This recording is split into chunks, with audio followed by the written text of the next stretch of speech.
Após o fracasso do primeiro Desenrola, o governo Lula quer usar bilhões da população para bancar o Desenrola 2.0. Dinheiro esquecido pode virar ferramenta estatal de confisco indireto e populismo eleitoral. Este é o Visão Libertária, sua fonte de informações descentralizadas e distribuídas. Ajude a propagar as ideias de liberdade.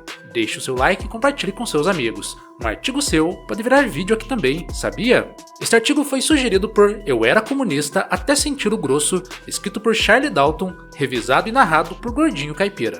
No dia 5 de maio de 2026, o governo Lula publicou uma portaria regulamentando o chamado Desenrola 2.0, a mais nova versão do programa de renegociação de dívidas, criado com a finalidade de tentar reduzir o endividamento crescente dos brasileiros. A medida, anunciada pelo Ministério da Fazenda, publicada em edição extra do Diário Oficial da União, trouxe um pequeno detalhe que chamou uma enorme atenção. O governo pretende utilizar bilhões de reais em dinheiro esquecido pela população em bancos para financiar o programa. Segundo os dados divulgados pelo Banco Central, ainda existem cerca de 10,55 bilhões de reais esquecidos em instituições financeiras brasileiras. Desse total, 8,15 bilhões de reais pertencem a pessoas físicas e 2,4 bilhões pertencem a empresas. Ao todo, mais de 47 milhões de brasileiros possuem algum valor considerado esquecido em contas bancárias, consórcios, cooperativas, tarifas cobradas indevidamente ou outras modalidades financeiras.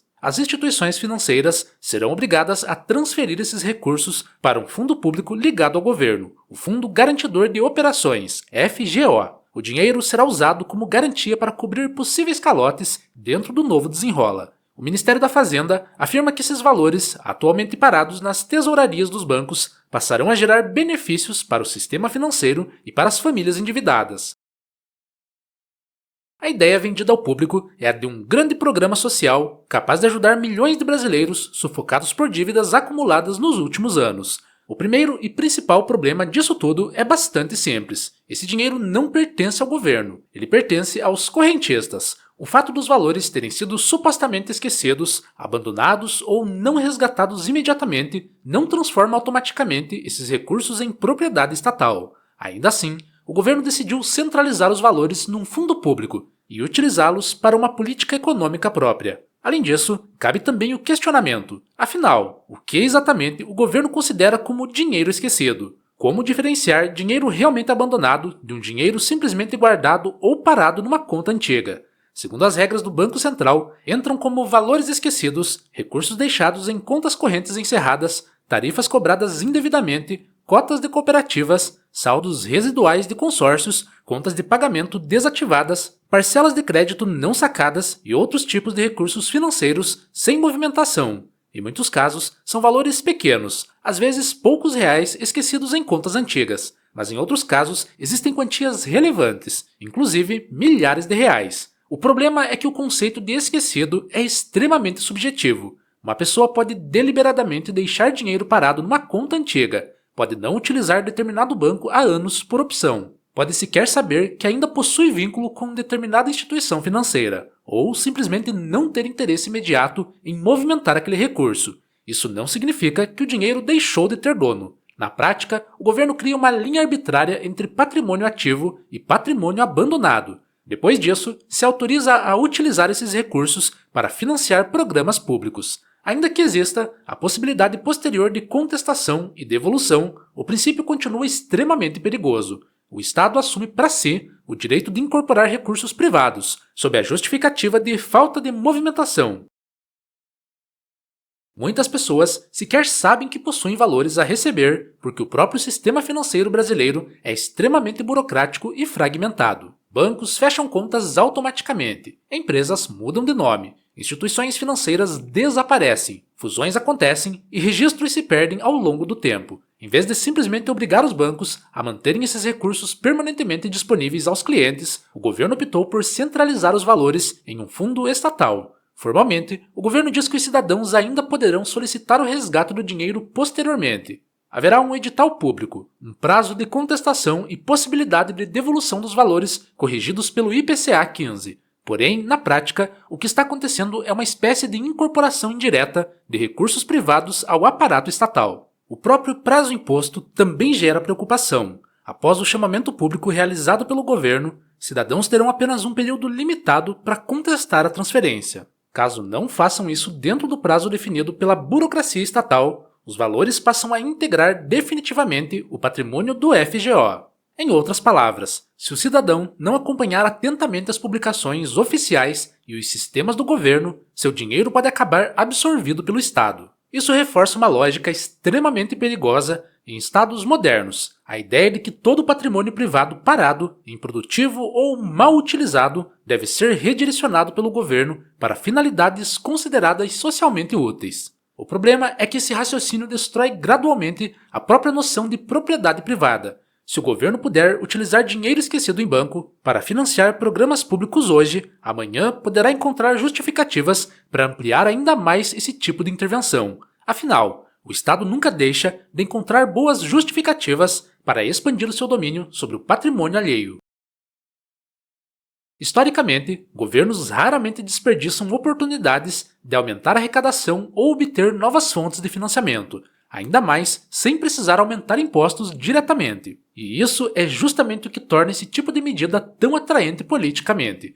Em vez de anunciar um novo imposto, o que poderia gerar mais desgaste com a população, ainda mais em ano eleitoral, o governo utiliza recursos ditos esquecidos e vê a medida como uma ação social positiva. Parece uma solução mágica, financiar programas públicos sem precisar aumentar a carga tributária. Mas a realidade econômica continua existindo. O Brasil enfrenta um problema estrutural de endividamento gigantesco. Famílias estão endividadas porque o custo de vida disparou, os juros permanecem elevados, a inflação corroeu o poder de compra e a economia brasileira continua estagnada em diversos setores. Programas de renegociação podem aliviar sintomas temporariamente, mas não resolvem as causas do problema. O primeiro Desenrola já mostrou isso. Apesar da enorme propaganda do governo, o programa não resolveu o endividamento das famílias brasileiras. Muitas pessoas renegociaram dívidas antigas apenas para voltar a se endividar pouco tempo depois. E isso acontece porque o problema não é apenas financeiro, mas sim sistêmico. Quando o Estado expande gastos constantemente, aumenta a dívida, imprime moeda e mantém um ambiente econômico hostil ao empreendedorismo e à produtividade, o resultado inevitável é perda de poder de compra e empobrecimento gradual da população. Ao invés de atacar as causas reais do endividamento, o governo prefere criar programas populistas, de renegociação periódica. Isso gera manchetes positivas, cria a sensação temporária de alívio e ajuda o governo a ganhar popularidade junto ao eleitorado mais endividado, mas economicamente apenas varre o problema para debaixo do tapete.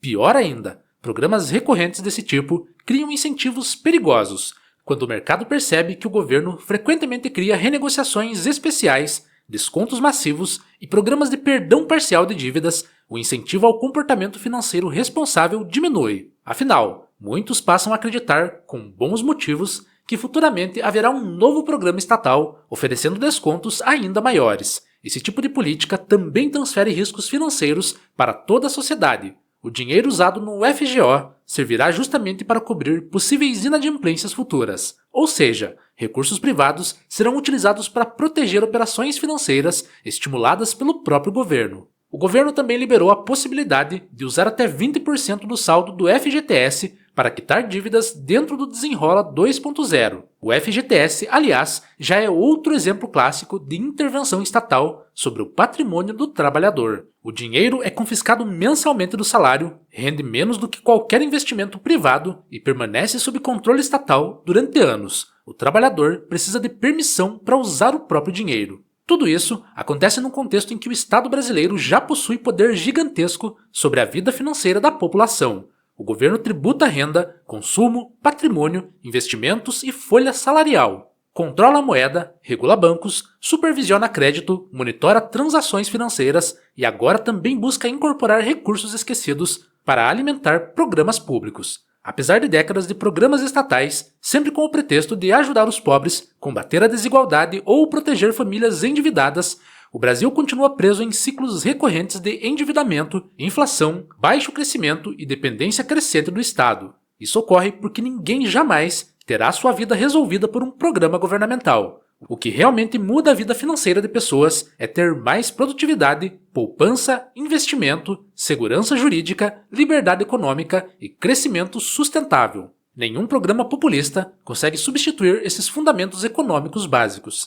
Nenhum país se torna mais rico redistribuindo dívidas, criando fundos garantidores ou reaproveitando dinheiro esquecido da população. Em algum momento, a conta chega, seja através da inflação, aumento da dívida pública, perda de confiança econômica ou crescimento mais fraco. Num sistema verdadeiramente livre, o simples fato de um recurso permanecer parado não dá a ninguém qualquer legitimidade moral para utilizá-lo. Se alguém quer deixar o dinheiro parado numa conta por 5, 10 ou 20 anos, isso deveria ser um direito absoluto do proprietário. Afinal, a propriedade privada não deveria depender de autorizações estatais e nem de critérios burocráticos de uso adequado. Do ponto de vista libertário, esse caso mostra novamente por que depender do sistema financeiro estatal e do sistema bancário tradicional representa um enorme risco. Quando todo o patrimônio das pessoas está dentro de instituições altamente reguladas e subordinadas ao governo, o Estado sempre encontrará mecanismos para monitorar, bloquear, tributar, congelar ou eventualmente incorporar esses recursos.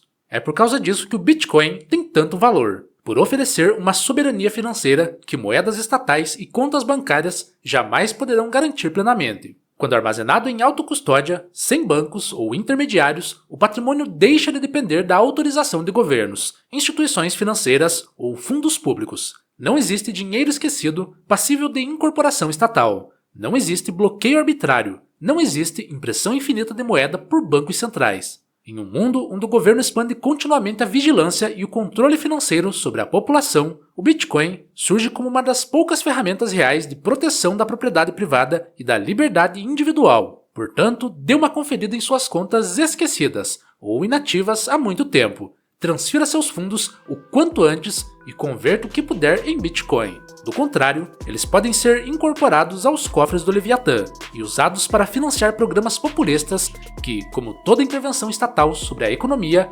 apenas servem para criar mais problemas e piorar a situação que dizem querer resolver. Obrigado pela audiência. Este é um canal colaborativo. Participe você também. Cadastre-se agora mesmo em nosso site visãolibertaria.com e envie os seus artigos por lá. Os colaboradores recebem recompensas em Bitcoin. Inscreva-se no canal e clique no botão da campainha para ser avisado de novos vídeos. Até a próxima!